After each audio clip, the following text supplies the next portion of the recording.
समझ में आ जाए। ये छोटी छोटी बातों पर जो हम एकदम बिफर जाते हैं, ये उतावलापन, ये आक्रोश, ये सब समाप्त हो। देखो, साधक को, साधु को, भक्त को, वैष्णव को, ब्राह्मण को, सज्जन को कोई ऐसा काम नहीं करना चाहिए जो निंदा के योग्य हो, क्योंकि भेष भगवान का है, इसको लजाना नहीं, ऐसा काम नहीं करना। लेकिन ऐसा न करने पर भी दुष्टों का मुंह कौन बंद करेगा? वो तो कुछ भी कहेंगे।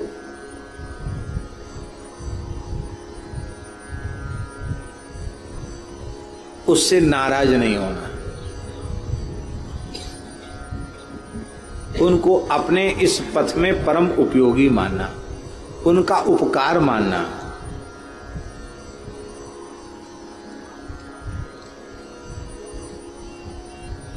क्योंकि ये निंदा करके, हमारे में दोषारोपण करके, हमको निंदित बना करके हमारे अहंकार को कम कर रहे हैं। और जितना अहम शून्य हम बनेंगे उतना ही भगवान के निकट पहुंचेंगे। ये तो बहुत अच्छे हैं।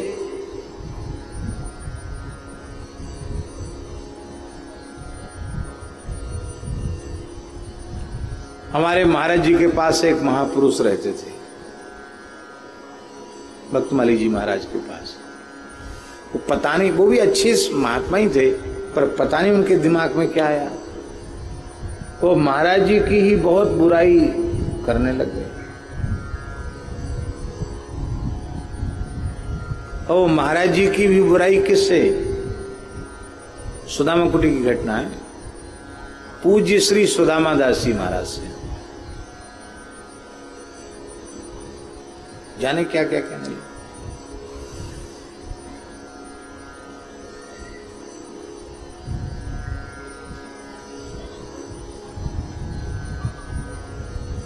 बड़े महापुरुष जो होते हैं, वो भोले होने के कारण, निर्मल होने के कारण, उनको कोई कुछ भी कह देता जल्दी उस पर प्रभाव हो जाता। सफेद कपड़ा पर दाग जल्दी आता कि नहीं? तो उन्होंने, एक संत थे, ट्रस्ट में थे वो, पूज्य श्री विपिन बिहारी दास जी, गौड़ीय संत थे, हमसे बड़ा स्नेह रखते थे। तो वो बिहार के थे। तो पूज्य श्री सुदामा दास जी महाराज ने उनको बुलाया, कहा ऐसी ऐसी बात हमने सुनी। और ये बोले, महाराज जी भूल से भी कुछ कह मत देना, महाराज जी को भनक लगेगी कि आपके मन में थोड़ा सा भाव दूसरा आया है, एक क्षण नहीं लगेगा, वो सुदामा कुटी से चले जाएंगे।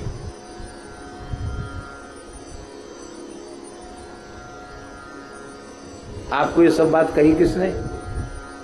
और निर्मल महात्मा, उन्होंने बता दिया, अमुक आए थे हमारे पास, वो कई दिन से आ रहे हैं, उन्होंने ही कहा।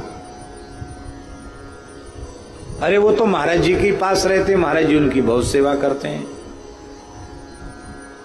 मैं भी जाकर महाराज जी को सावधान करता हूं। वो आए, बोले महाराज जी आपसे कुछ एकांत में बात करना है। तो हम वहां बैठे थे, हम उठ के जाने लगे। बोले नहीं नहीं, ये बैठ सकते हैं, ये बैठे रहें, कोई बात नहीं। हम बैठ गए। उन्होंने सारी बात बताई। महाराज जी मुस्कुराकर बोले, श्रीमान जी आप हमारे प्रेम में खटाई नहीं डाल सकते।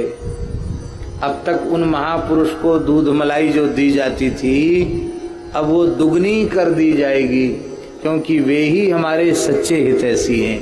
प्रशंसा करने वालों की तो कमी नहीं, पर सही बात तो कोई संत ही कह सकते हैं। हमें हमारे प्रेम में उनके प्रति कोई फर्क नहीं पड़ सकता। और महाराज जी के चित्त पर अणुमात्र प्रभाव नहीं हुआ कि कोई व्यक्ति हमारे निकट रहकर हमारी निंदा कर रहा है। वे ही चले गए, कुछ दिन बाद अपने आप ही चले गए।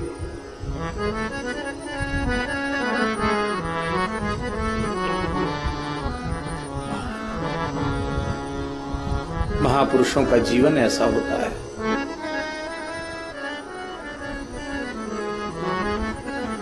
काष्ठ जिह्वा स्वामी जी ने कहा है, दुष्ट अपना सर्वस्व नष्ट करके, स्वयं नरक की यात्रा को प्रशस्त करके, नरक का पथ प्रशस्त करके साधु के मल को धोते, अपना तो उनको नुकसान होता है, पर साधु की सफाई करते हैं। क्या करते हैं? सर्वस अपनो बिगार, श्री काष्ट जुवा स्वामी जी की पंक्ति है बाबा। सर्वस अपनो बिगार, सिर धरि जमदूत मार। जमदूतों की डंडे की मार सिर पर सहन करते हैं। सब प्रकार खल धोवे साधुन के मल को, महामृत धारी बिनु हेतु उपकारी। ऐसी जिय जानी प्रणाम किए खल को। ऐसा जानकर ही तुलसीदास जी खलों को प्रणाम करते हैं। हमें क्या करना चाहिए? बोले सब जगह से गुण लेना चाहिए, दोष कहीं से नहीं लेना चाहिए। जड़ चेतन गुण दोषमय, विश्व कीन करतार। संत हंस गुण गहि पय परिहरि बारिका। ऐसा वंदना भक्ति का आचार्य इस युग में तुलसीदास जी के जैसा कोई दूसरा नहीं दिखाई पड़ता। इतनी बड़ी वंदना भी पूरे विश्व के किसी ग्रंथ में नहीं है। जड़ चेतन जग जीव जत, सकल राममय जानि। बंदौ तिनके पद कमल, सदा जोरि जुग पान। सिय राम मैं सब जग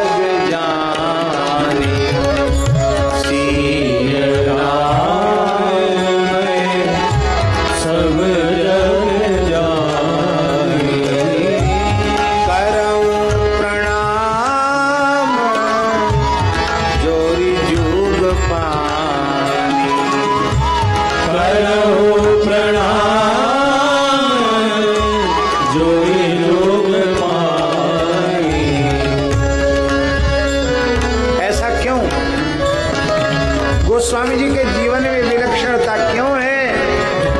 कहते उमाज राम चरण रत, विगत काम मद क्रोध। निज प्रभु में देखई जगत, ईसन करहीं विरोध। एक पद्म पुराण का श्लोक है। पद्म पुराण के उत्तरखंड में एक श्लोक लिखा है, बहुत प्यारा श्लोक है। उसमें लिखा है स्त्रीलिंगंत लोकेषु यत् सर्वम यत् तत् सर्वम ही जानकी। इस संसार में जितने स्त्रीलिंग वाचक शब्द हैं सब श्री जानकी जी के बोधक हैं। और पुमान मलांचितम यत्तु तत्सर्वम ही भवान प्रभो। जितने पुल्लिंग शब्द हैं, पुन्नाम लांछितम यत्तु तत्सर्वम ही भवान प्रभो। जितने पुल्लिंग शब्द हैं वे सब के सब भगवान के वाचक हैं। अध्यात्म रामायण में भी इसी प्रकार का वचन है कि स्त्रीलिंग मात्र श्री जानकी जी का बोधक हैं और पुल्लिंग मात्र श्री राम जी के बोधक हैं। इस प्रकार से श्री गोस्वामी जी ने बहुत विस्तृत वंदना की है और वंदना के साथ ही साथ दीनता। इतने महान विद्वान, ऐसे समर्थ कवि में, ऐसे दिव्य महापुरुष में दीनता कैसी है? बोले कवि न हो नहीं चतुर कहावं, मति अनुरूप राम गुण गावं। कवित विवेक एक नहीं मोरे, सत्य कहूं लिखी कागज को। मैं ये बात सत्य सत्य कह रहा हूं, कोरे कागज पर हस्ताक्षर करके बोल रहा हूं कि मुझ में कविता का विवेक नहीं है, काव्य करने की सामर्थ्य मुझ में नहीं है।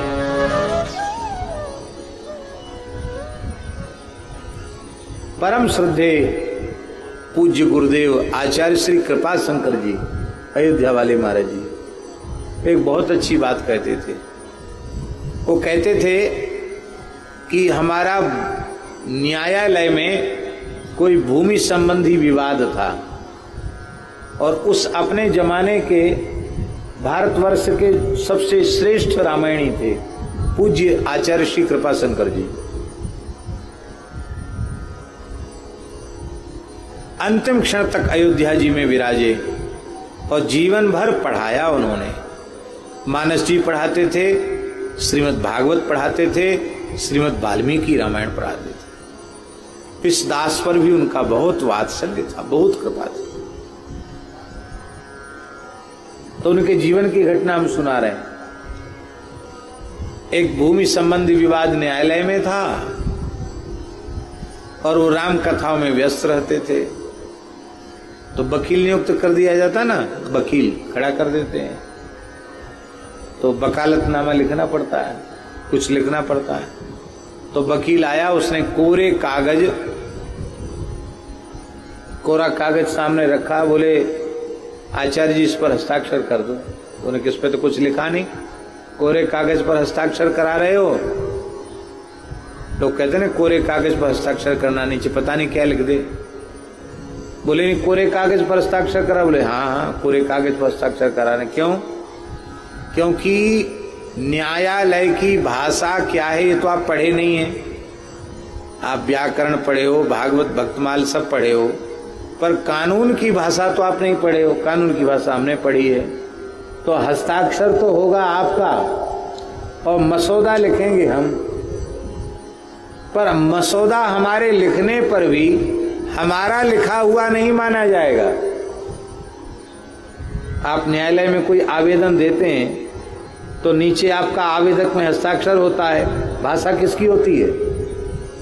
भाषा वकील की होती है, अधिवक्ता की होती है, और हस्ताक्षर नीचे आपका होता है। तो क्या वह न्यायालय में ये माना जाता है कि तुमने तो लिखा ही नहीं, ये तुम्हारी भाषा ही नहीं, ये तो किसी वकील से लिखवा लाए, फाड़ के तो नहीं फेंकता न्यायाधीश उसको। उस कागज के अनुसार आगे की प्रक्रिया चालू होती कि नहीं होती है? क्यों? क्योंकि जिसके हस्ताक्षर हैं उसका लिखा हुआ ही माना जाता है।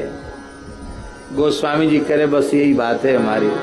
हमने तो कोरे कागज पर हस्ताक्षर कर दिया, लिखने वाले करने वाले तो श्री रघुनाथ जी हैं, भोले बाबा हैं। रचि महेश निज मानस राखा, पाये सुसमय शिवासन भागा। भाषाबद्ध करब में सोई, मैं उसे केवल भाषाबद्ध कर रहा हूँ। बोलो भक्तवत्सल भगवान की जय। धन गुरु जिन हरि नाम सुनायो, मदन गोपाल